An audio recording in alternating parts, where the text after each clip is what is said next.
Hi hello ಎಲ್ಲರಿಗೂ ನಮಸ್ಕಾರ. Welcome back to my channel. Ramachari ಧಾರಾವಾಹಿ ಇಂದಿನ ಸಂಚಿಕೆಯಲ್ಲಿ ಏನೆಲ್ಲ ಆಗುತ್ತೆ ಅಂತ ಕ್ವಿಕ್ಕಾಗಿ ನೋಡ್ಕೊಂಡು ಬರೋಣ ಬನ್ನಿ. ಇಲ್ಲಿ ಮೊದಲಿಗೆ ಗುರುಗಳು ಕಿಟ್ಟಿಗೆ ಒಂದು ತಿಲಕನ ಇಟ್ಟು ಹೇಳ್ತಾರೆ, ಅಲ್ಲಿ ರಣರಂಗ ನಿನಗೆ ಸಿದ್ಧವಾಗಿದೆ, ನೀನು ಹೋಗಿ ಅಲ್ಲಿ ಗೆಲ್ಲಬೇಕು, ಅಲ್ಲಿ ನಿಮ್ಮವ್ರನ್ನೆಲ್ಲ ನೀನು ಕಾಪಾಡಬೇಕು, ಧರ್ಮಕ್ಕೆ ಜಯ ಸಿಗಬೇಕು ಅಂತ ಹೇಳಿಬಿಟ್ಟು ತಿಲಕ ಮತ್ತು ಒಂದು ಕವಚನ ಕಟ್ಟಿ ಅಂದರೆ ಕೈಗೆ ಒಂದು ಕವಚನ ಕಟ್ಟಿ ನೀನು ಇವಾಗ ಹೋಗು ಅಲ್ಲಿಗೆ ಅಂತ ಕಳಿಸ್ತಾರೆ ಇಲ್ಲಿ ಕಿಟ್ಟಿಗೆ. ಹಾಗೆ ಇನ್ನೊಂದು ಕಡೆ ಮಂಜರಿ ಮಗ ಇಬ್ಬರು ಕೂಡ ನಿಂತ್ಕೊಂಡು ಪ್ಲ್ಯಾನ್ ಮಾಡ್ತಾ ಇರ್ತಾರೆ. ಇದೇನು ಮಾಮ್ ರಾಮಾಚಾರಿ ಅಂತ ಇದೆ, ಚಾರು ನೇಮ್ ಬೋರ್ಡ್ ಪಕ್ಕ ಅಂತ. ಹಾಗೆ ಅಲ್ಲಿ ಬೋರ್ಡ್ ನೋಡಿಬಿಟ್ಟು ಫೋಟೋ ಎಲ್ಲ ಇರುತ್ತಲ್ಲ, ಚಾರು ರಾಮಾಚಾರಿ ಫೋಟೋ, ಇವನ್ನ ಎಲ್ಲೋ ನೋಡಿದ್ದೀನಲ್ಲ ಅಂತ ಅಂದ್ಕೊಂಡು ಯೋಚನೆ ಮಾಡ್ತಾ ಇರ್ತಾನೆ. ಆಗ ಮಂಜರಿ ಎಲ್ಲೋ ಸೋಷಿಯಲ್ ಮೀಡಿಯಾದಲ್ಲಿ ನೋಡಿರ್ತೀಯ ನೀನು ಅನಿಸುತ್ತೆ ಅಂದ್ಬಿಟ್ಟು ಇಬ್ಬರು ಕೂಡ ಅನ್ಕೋತಾರೆ. ತಾಲಿ ಕಟ್ಟೋನು ನೀನೇ, ನಮ್ಮ ಸ್ಟೇಟಸ್ಗೆ ಹಾಗೆ ಜೈಶಂಕರ್ಗೆ ಒಬ್ಬಳೇ ಮಗಳಿರೋದು, ಅವರು ಕೋಟಿಗಟ್ಟಲೆ ಆಸ್ತಿ ಎಲ್ಲ ನಮ್ಮ ಕಾಲು ಬುಡಕ್ಕೆ ಬರಬೇಕು, ಅದನ್ನು ನೀನು ಯೋಚನೆ ಮಾಡು ಅಂತ ಹೇಳಿಬಿಟ್ಟು ಇಬ್ಬರು ಕೂಡ ಮಾತಾಡ್ಕೋತಾ ಇರ್ತಾರೆ. ಹಾಗೆ ಅದೇ ಟೈಮಿಗೆ ಅಲ್ಲಿ ಜೈಶಂಕರ್ ಮನೆಯವರು ಅಂದರೆ ಚಾರು ಮನೆಯವರು ಎಲ್ಲರೂ ಕೂಡ ಬರ್ತಾರೆ. ಬಂದ ತಕ್ಷಣವೇ ಮಂಜರಿ ಮಗ ಮತ್ತು ಮಂಜರಿ ಇಬ್ಬರು ಕೂಡ ಮಾತಾಡಿಸ್ತಾರೆ. ಏನಪ್ಪ ಫಾರಿನಲ್ಲಿ ಇದ್ದರೂ ನೀನು ಇಲ್ಲಿ ಕಲ್ಚರನ್ನು ಮರ್ತಿಲ್ಲ ಅಂತ ಎಲ್ಲರಿಗೂ ಕಾಲು ಮುಗಿತಾ ಇರ್ತಾನೆ ದಿಗಂತು. ಚಾರು ನೀನೇನು ಮಾತೇ ಆಡಿಸ್ತಾ ಇಲ್ಲ ಅಂತ ಹೇಳ್ತಾ ಇರ್ತಾರೆ. ಚಾರು ಮೇಡಮ್ ಅಂತ ಹೇಳ್ಬಿಡ್ತಾನೆ. ಕೋಪ ಬಂದ್ಬಿಡುತ್ತೆ ಚಾರುಗೆ. ಮೇಡಮ್ ಅಂತ ಕರೆಯೋರು ಈ ಜಗತ್ತಲ್ಲಿ ನನ್ನ ಗಂಡ ಒಬ್ಬರೇ ಅಂದ್ಬಿಟ್ಟು ಕೋಪ ಮಾಡ್ಕೋತಾಳೆ. ಸರಿ ಮದುವೆಗೆ ಬಂದಿದ್ದಕ್ಕೆ ಥ್ಯಾಂಕ್ಸ್ ಅಂತ ಹೇಳ್ತಾಳೆ. ನೀನಾದರೂ ಕರೀಲಿ, ಮಾಮ್ ಹೇಳಿದ್ರು ಅದಕ್ಕೆ ಬಂದೆ ನಾನು ಅಂತ ಹೇಳಿ ಎಲ್ಲರೂ ಕೂಡ ಒಳಗಡೆ ಹೋಗ್ತಾರೆ.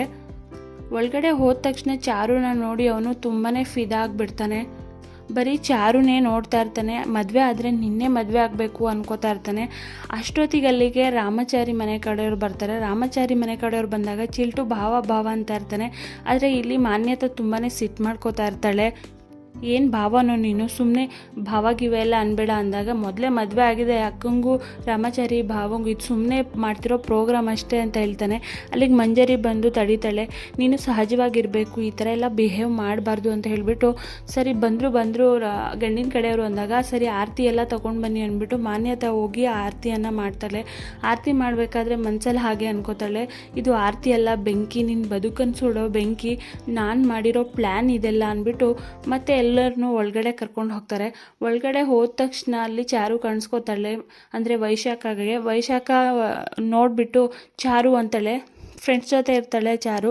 ಬಂದು ಮಾತಾಡ್ತಾಳೆ, ಏನೇ ಚಾರು ಮದುವೆ ಆಗ್ತಿದ್ದೀನಿ, ಎಲ್ಲ ಸರಿ ಹೋಗ್ಬಿಡುತ್ತೆ, ನನ್ನ ಮನೆಗೆ ಬಂದುಬಿಡ್ತೀನಿ ಅಂತ ಅಂದ್ಕೊಂಡಿದ್ದೀಯ ಅಂದ್ಬಿಟ್ಟು ಇಲ್ಲಿ ವೈಶಾಖ ಟಾಂಗ್ ಕೊಡ್ತಾ ಇರ್ತಾಳೆ. ಆದರೆ ಚಾರು ಮಾತ್ರ ಯಾವುದಕ್ಕೂ ಜಕ್ಕೋದಿಲ್ಲ, ಸರಿಯಾಗಿ ಕೊಡ್ತಾಳೆ ವೈಶಾಖಗೆ. ಇದು ಪ್ರೋಗ್ರಾಮ್ ಅಷ್ಟೇ, ನನಗೂ ರಾಮಾಚಾರಿಗೂ ಮೊದಲೇ ಮದುವೆ ಆಗಿದೆ, ನಿನ್ನಂಥ ಕೆಲಸಕ್ಕೆ ಬರದೇ ಇರೋ ಜನಗಳು ಮಾಡಿರೋ ಇದಕ್ಕೆ ಸಮಾಜಕ್ಕೋಸ್ಕರ ಸಾಕ್ಷಿ ಬೇಕು ಅನ್ನೋದಕ್ಕೋಸ್ಕರ ಈ ಮದುವೆ ಆಗ್ತಿರೋದಷ್ಟೇ. ನಾನು ಮದುವೆನೂ ಆಗ್ತೀನಿ, ರಾಮಾಚಾರಿ ಜೊತೆ ಮನೆಗೂ ಬರ್ತೀನಿ, ನೀನು ಆರತಿನೂ ಮಾಡ್ತೀಯ ಅಂತ ಇಲ್ಲಿ ಚಾರು ಹೇಳ್ತಾಳೆ ವೈಶಾಖಗೆ. ಆ ಥರ ಎಲ್ಲ ಕನಸು ಕಾಣಬೇಡ ನೀನು, ನಿನ್ನ ಕನಸನ್ನು ನುಚ್ಚು ನೂರು ಮಾಡೋದೇ ಈ ಮದುವೆ, ಹಾಗೆ ಹೀಗೆ ಅಂತೆಲ್ಲ ಹೇಳ್ತಾ ಇರ್ತಾಳೆ ವೈಶಾಖ. ಆದರೆ ಯಾವುದಕ್ಕೂ ಬಗ್ಗೋದಿಲ್ಲ ಚಾರು, ಸರಿಯಾಗಿ ಕೊಡ್ತಾಳೆ ವೈಶಾಖಗೆ. ಚೆನ್ನಾಗಿ ಮಾತಲ್ಲೇ ಉಗ್ದು ಉಪ್ಪಿನಕಾಯಿ ಹಾಕ್ಬಿಟ್ಟು ಅಲ್ಲಿಂದ ಚಾರು ಹೊರಡ್ತಾಳೆ.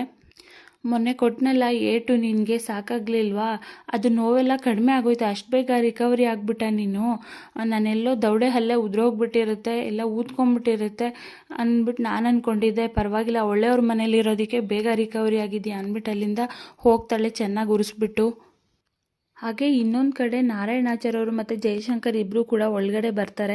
ಬಂದ್ಬಿಟ್ಟು ಎಲ್ಲ ವ್ಯವಸ್ಥೆ ಸರಿಯಾಗಿದೆ ಅಲ್ವಾ, ಏನಕ್ಕೂ ಕೊರತೆ ಇಲ್ಲ ಅಂದ್ಬಿಟ್ಟು ಇಬ್ಬರು ಮಾತಾಡ್ತಾ ಇರ್ತಾರೆ.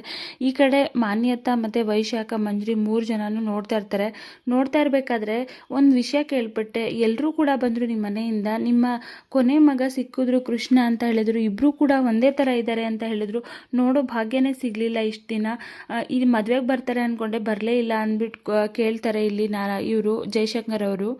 ಬಹಳ ದಿನದ ಒಂದು ಹರಕೆ ಇತ್ತು, ಅಲ್ಲಿಗೆ ಹೋಗಿದ್ದಾನೆ ಕೃಷ್ಣ. ರಾಮಾಚಾರಿ ಹೇಳಿದ್ದಾನೆ ಮದುವೆ ಮಂಟಪಕ್ಕೆ ಬರ್ತೀನಿ ಅಂತ ಫೋನ್ ಮಾಡಿದ್ದಾನೆ ಅಂದ್ಬಿಟ್ಟು ಇಲ್ಲಿಗೆ ಬರ್ತಾರೆ ಅಂದಾಗ, ಓ ಹೌದಾ, ಹಾಗಾದರೆ ಇಲ್ಲೇ ನೋಡ್ಬೋದು ಅಂದಾಗ ಈ ಕಡೆ ಏನು ಹೇಳ್ತಿದ್ದಾರೆ ವೈಶಾಖ ನಿಮ್ಮ ಮಾವ ಅಂತ ಭಯ ಆಗ್ಬಿಡುತ್ತೆ ಮಾನ್ಯತೆಗೆ. ಅಯ್ಯೋ ಆ ಮುದ್ಕೊಂದೊಂದು ಮಾತು, ಆ ರಾಮಾಚಾರಿ ಬೇಕು ಅಂತ ಸುಮ್ಮನೆ ಏನೋ ಸಾಗಕಕ್ಕೆ ಒಂದು ಮಾತು ಹೇಳ್ತಾನೆ ಮೇಡಮ್, ಅವ್ನು ಬರೋದಿಲ್ಲ, ಈ ರಾಮಾಚಾರಿನೇ ಆ ಕೃಷ್ಣ ಇರೋ ಜಾಗಕ್ಕೆ ಕಳಿಸಿದ್ರೆ ಆಯಿತು, ಕಳಿಸ್ಬೇಕು ಮೇಡಮ್, ನಾವೇನು ಅಂದ್ಕೊಂಡಿದ್ದೀವೋ ಅದು ಆಗಬೇಕು ಅಂತ ಇಲ್ಲಿ ವೈಶಾಖ ಹೇಳ್ತಾ ಇರ್ತಾಳೆ. ಸತ್ತವ್ರು ಎಲ್ಲಿ ಬದುಕಿ ಬರ್ತಾರೆ ಮೇಡಮ್, ಸುಮ್ಮನೆ ಇರಿ ನೀವು ಅಂದ್ಕೊಂಡು ಮಾತಾಡ್ಕೋತಾ ಇರ್ತಾರೆ. ಇನ್ನೊಂದು ಕಡೆ ಚಾರು ಫ್ರೆಂಡ್ಸ್ ಜೊತೆ ಎಲ್ಲ ಸೇರಿಕೊಂಡು ಮಾತಾಡ್ಕೋತಾ ಇರ್ತಾರೆ. ಏನು ಚಾರು ನಿನ್ನ ಕತೆ, ಇದು ಈ ಥರ ಆಗೋಯ್ತಲ್ಲ ಅಂತ. ಏನಾಗಿದೆ, ನನಗೆ ರಾಮಚಾರಿ ಜೊತೆ ಮದುವೆ ಆಗಿದೆ ಅಷ್ಟೇ, ಮೊದಲೇ ಮದುವೆ ಆಗಿದೆ. ಯಾವುದೋ ಸಂದರ್ಭ ಅಂದರೆ ಕೆಟ್ಟ ಸಂದರ್ಭ ಇರ್ಬೋದು, ಅವಾಗ ಮದುವೆ ಆಗಿದ್ದಕ್ಕೆ ಈ ಥರ ಎಲ್ಲ ತೊಂದರೆ ಆಗ್ತಿದೆಯೇನೋ. ಇವಾಗ ಒಳ್ಳೆ ಮುಹೂರ್ತದಲ್ಲೇ ನಮಗೆ ಮದುವೆ ಮಾಡ್ತಿದ್ದಾರೆ, ಅಪ್ಪ ಅಮ್ಮನ ಆಸೆನೂ ಕೂಡ ಈಡೇರ್ತಿದೆ ಅಂತ ಹೇಳ್ತಾರೆ. ನಿಮ್ಮಮ್ಮಂಗೆ ರಾಮಚಾರಿ ಅಂದರೆ ಆಗ್ತಿರ್ಲಿಲ್ಲ ಅಲ್ವಾ ಅಂದಾಗ, ಅವಳನ್ನ ಸಾಯಿಸಬೇಕು ಅನ್ನೋ ಉದ್ದೇಶ ಏನಿರಲಿಲ್ಲ ಮಾಮ್ಗೆ, ಆದರೆ ನನಗಿತ್ತು ಅಂತ ಹೇಳ್ತಾಳೆ. ಆದರೆ ಅಲ್ಲಿಗೆ ಸ್ಟಾಪ್ ಮಾಡ್ತಾರೆ ಈ ಸಂಚಿಕೆನ. ಸೊ ನೆಕ್ಸ್ಟ್ ಎಪಿಸೋಡಲ್ಲಿ ಏನೆಲ್ಲ ಆಗುತ್ತೆ ಅಂತ ನೆಕ್ಸ್ಟ್ ವೀಡಿಯೋದಲ್ಲಿ ತಿಳಿಸ್ಕೊಡ್ತೀನಿ. ವಿಡಿಯೋ ನೋಡೋದಕ್ಕಾಗಿ ಥ್ಯಾಂಕ್ ಯು ಸೋ ಮಚ್.